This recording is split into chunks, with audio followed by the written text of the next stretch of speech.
kalian Bu Ina ing materi pelajaran Basa Jawa kaping kalih kelas 9 SMP Muhammadiyah Plus Salatiga. Bab kaping kalih inggih menika serat wulang reh pupuh dandang gula. Ingkang sampun ate disinaoni nggih teng kelas 7 kalian kelas 8, serat wulang reh iku anggitan Sri Sinuwun Pakubuwana sekawan.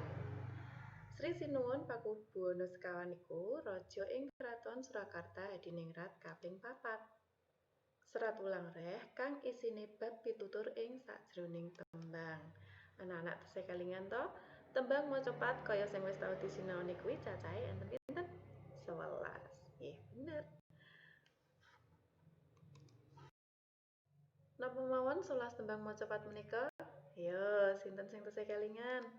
Sing kaping pisan yaiku mijil, kaping pindho pangkur, kaping 3 sinom, kaping 4 asmarandana, kaping 5 megatruh, kaping 6 dandang gula, kaping 7 durma, kaping 8 kinanti, kaping 9 pocong, kaping 10 Mas Kumambang lan pungkasane yaiku gambuh.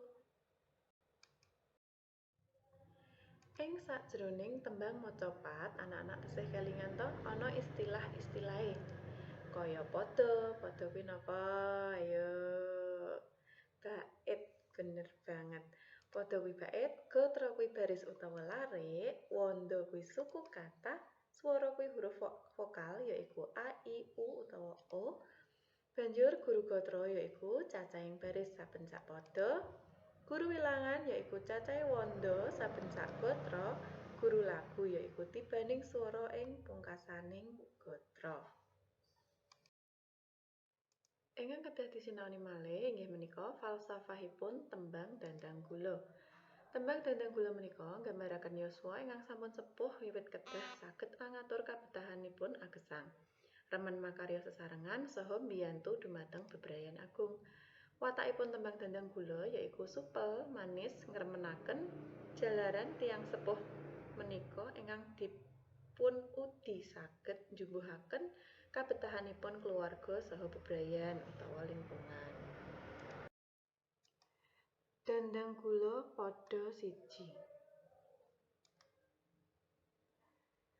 Pamedare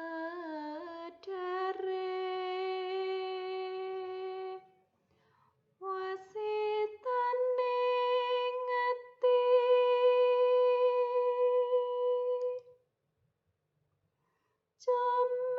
jamantaka aniru pujangga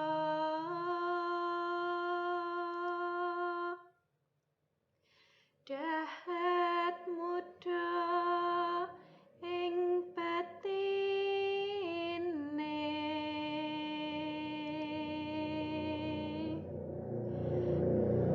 nanging kedah nunggung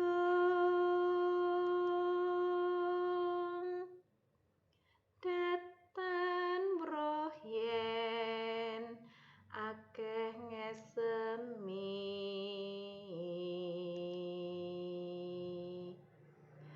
ameksa angrumpaka basa kang kalantur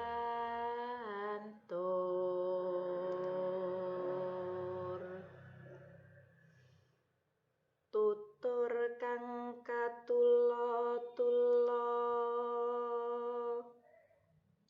tinalaten rinuruh kalawan ririh mrih padaning sasmita.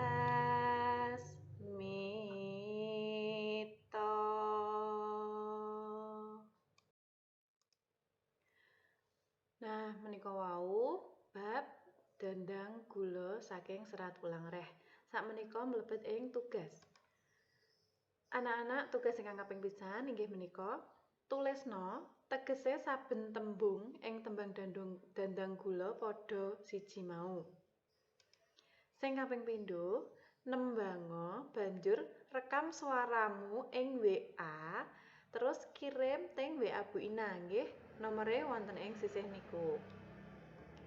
Dadi tugase wau sing kaping pisan difoto, sing kaping kalih dikirim lewat pesen suara utawa voice note. Makaten riyen saking Bu Ina, semangat sugeng pinanggih malih sanes wekdal. Wassalamualaikum warahmatullahi wabarakatuh.